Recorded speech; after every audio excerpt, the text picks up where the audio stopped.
क्या English English English लग रहा है बे? 4 साल का था मैं जब मेरे पापा जबलपुर में किसी हलवाई के यहाँ काम करते थे। खुद तो कभी स्कूल गए नहीं, इसलिए अपनी गांड घिस घिस के मुझको स्कूल में भर्ती करवाया। अब कहने के लिए तो वो इंग्लिश मीडियम स्कूल था, लेकिन साले हमारे टीचर लोग खुद हिंदी में बात करते थे। हमारे स्कूल के लड़के एक दूसरे से यो व्हाट्स अप डॉग ऐसे बात नहीं करते।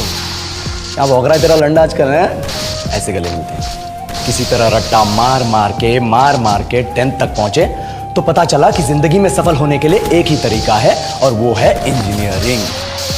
सब यही कहते थे। माँ बाप, टीचर लोग, गली का वॉचमैन भी हमसे पूछता था, और भैया कैसी चल रही है आपकी तैयारी? भग बेंचो, तुमको क्या करना है? इसलिए हमारे स्कूल के बच्चे हम सब पहुंच गए बकरों की तरह। मैं IIT, मैं NIT।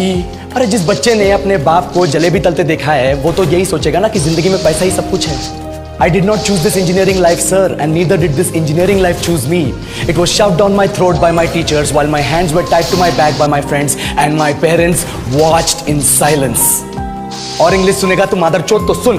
10th के बाद 2 साल लग गए इस कॉलेज में घुसने के लिए, कोचिंग में निकाल दिए। ना कुछ खेले ना कुछ सीखे, और 2 साल बाद जब यहाँ पहुंचे तो पता चला कि बड़े शहरों के कॉन्वेंट स्कूल के पढ़े बच्चे जब अंग्रेजी में बात करते हैं तो मरे हुए फूल भी खिल उठते हैं। हा हवा में ऑक्सीजन की मात्रा बढ़ जाती है इनकी अंग्रेजी सुनकर। और पूरे कॉलेज की लड़कियां इन इंग्लिश स्पीकिंग लड़कों को अपना जीवन साथी .com मान चुकी है। तुझे क्या लगता है? मुझे कभी लगा नहीं कि मैं अपनी अंग्रेजी पे काम करूं, अपने पर्सनालिटी पे काम करूं। बहुत लगा। ये चूतिया इंडस वैली सिविलाइजेशन का जो एजुकेशन सिस्टम बिठा के रखे हो, जिसमें हर साल में 10 सब्जेक्ट, हर सब्जेक्ट में theory, practical, viva, lab work, external, internal, majors, minors, assignment, project, thesis, गांड मार के रख ली हमारी।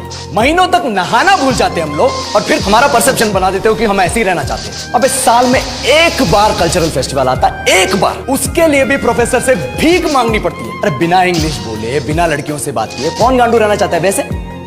पर टाइम कहाँ है कुछ सीखने के लिए? लगे पड़े हैं कोडिंग सीखने, 3 लैंग्वेज सीख रहे हैं, अलग अलग इंग्लिश छोड़ के। लेकिन जब प्लेसमेंट्स की बात आई तो सबको एप्टीट्यूड चाहिए, पर्सनालिटी चाहिए, इंग्लिश स्पीकिंग चाहिए। It is not that we can not speak English, sir. We are just very conscious of our diction and our pronunciation and we are not confident to speak in front of anyone else. If the curriculum was a little bit diverse, if the engineering colleges in our country focused on our all round development instead of functioning like a goddamn factory that is just mass producing robots by killing their dreams and handing out degrees, I would not be sitting here in this pointless HR interview, the likes of which exist only in our country.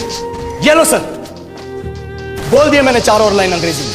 अब बताइए, क्या मैं आपके multinational company के लायक हूं? Do I have the potential to be a slave of your esteemed organization?